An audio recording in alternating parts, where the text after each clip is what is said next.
ഇന്നത്തെ വീഡിയോയിൽ കേരളത്തിലെ പ്രക്ഷോഭങ്ങളെക്കുറിച്ചാണ് പറയുന്നത്. കേരളത്തിലെ പ്രക്ഷോഭങ്ങളായ ആറ്റിങ്ങൽ കലാപം. അപ്പോൾ ആറ്റിങ്ങൽ കലാപം എന്ന് പറഞ്ഞാൽ അതായത് കേരളത്തിൽ ബ്രിട്ടീഷുകാർക്ക്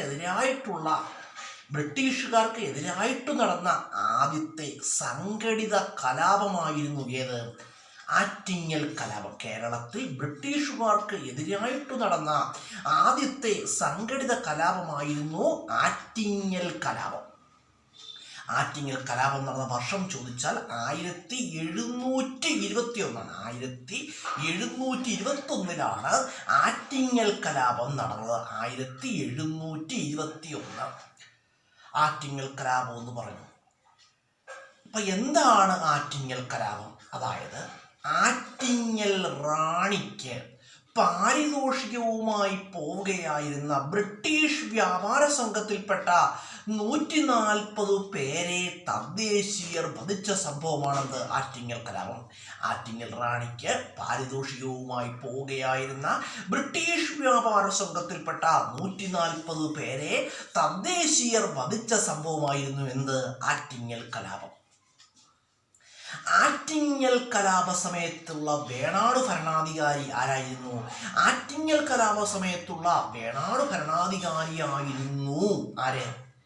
ആദിത്യവർമ്മ. ആറ്റിങ്ങൽ കലാപ സമയത്തുള്ള വേണാട് ഭരണാധികാരി ആദിത്യവർമ്മ അല്ലെങ്കിൽ ആദിത്യവർമ്മൻ.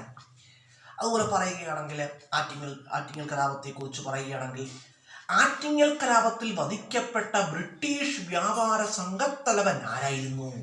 ഗീഫോൾട്ട് ആയിരുന്നു.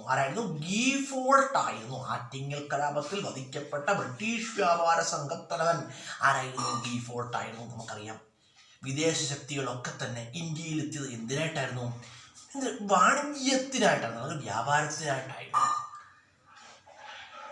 അതുപോലെ തന്നെ പോർച്ചുഗീസുകാർ അറിയപ്പെടുന്നത് എങ്ങനെയാണ്? പറങ്കികൾ എന്നറിയപ്പെടുന്നത് ആരാണ്? പോർച്ചുഗീസുകാരാണ്. ലന്തക്കാർ എന്നറിയപ്പെടുന്ന ആരാണ്? ഡച്ചുകാരാണ്. വെള്ളക്കാർ എന്നറിയപ്പെടുന്ന ആരെയാണ്? ബ്രിട്ടീഷുകാരാണ്.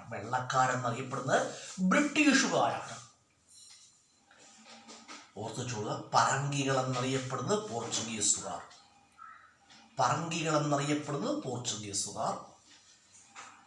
ലന്തക്കാരെന്നറിയപ്പെടുന്നത് ഡച്ചുകാർ, അതുപോലെ വെള്ളക്കാരെന്നറിയപ്പെടുന്ന ആരാണ്? ബ്രിട്ടീഷുകാരാണ്. ഇന്ത്യയിലെത്തിയ ആദ്യത്തെ വിദേശികൾ ആരായിരുന്നു? ഇന്ത്യയിലെത്തിയ ആദ്യത്തെ വിദേശികൾ എന്ന് പറഞ്ഞാൽ ആരായിരുന്നു? അറബികൾ. തെറ്റിപ്പോകരുത്. ഇന്ത്യയിലെത്തിയ ആദ്യത്തെ വിദേശികൾ പോർച്ചുഗീസുകാരല്ല. ഇന്ത്യയിലെത്തിയ ആദ്യത്തെ വിദേശികൾ ആരായിരുന്നു? അറബികളാണ്. ഇന്ത്യയിലെത്തിയ ആദ്യത്തെ യൂറോപ്യന്മാരാണ് ആര്? പോർച്ചുഗീസുകാർ. അപ്പൊ ഇന്ത്യയിലെത്തിയ ആദ്യത്തെ യൂറോപ്യൻ ആരെന്ന് ചോദിച്ചാൽ ആരാണ്? വാസ്കോഡ ഗാമയാണ്. ഇന്ത്യയിലെത്തിയ ആദ്യത്തെ യൂറോപ്യൻ. ആൻസർ എന്താണ്? Vasco da gamma. നമുക്കറിയാം തുർക്കികൾ 1453 കോൺസ്റ്റാന്റിനോപ്പിൾ പിടിച്ചടക്കുകയുണ്ടായി. അതേ തുടർന്നാണ് കടൽ മാർഗമുള്ള ഒരു വ്യാപാര മാർഗം കണ്ടുപിടിക്കണമെന്ന് തീരുമാനിക്കുകയും ചെയ്യാനിടയായി. തുർക്കികൾ കോൺസ്റ്റാന്റിനോപ്പിൾ പിടിച്ചടക്കിയതിനെ കുറിച്ച് ശേഷമാണ് കടൽ മാർഗത്തിലൂടെ ഇന്ത്യയിലെത്താനുള്ള വഴികളെക്കുറിച്ച് അവർ ആലോചിച്ചത്. അപ്പം നമ്മളെ ഓർത്ത് വെച്ചുകൊള്ളുക, ഇന്ത്യയിലെത്തിയ ആദ്യത്തെ വിദേശികളെന്ന് ചോദിച്ചാൽ അറബികളാണ്. തെറ്റിപ്പോകരുത്. ഇന്ത്യയിലെത്തിയ അത് യൂറോപ്യന്മാരാരാണ്? പോർച്ചുഗീസുകാരുമാണ്. അതുപോലെ വാസ്കോഡ ഗാമയെ കുറിച്ച് പറയുമ്പോൾ 2 പോയിന്റ് ഞാൻ പറഞ്ഞുതരാം.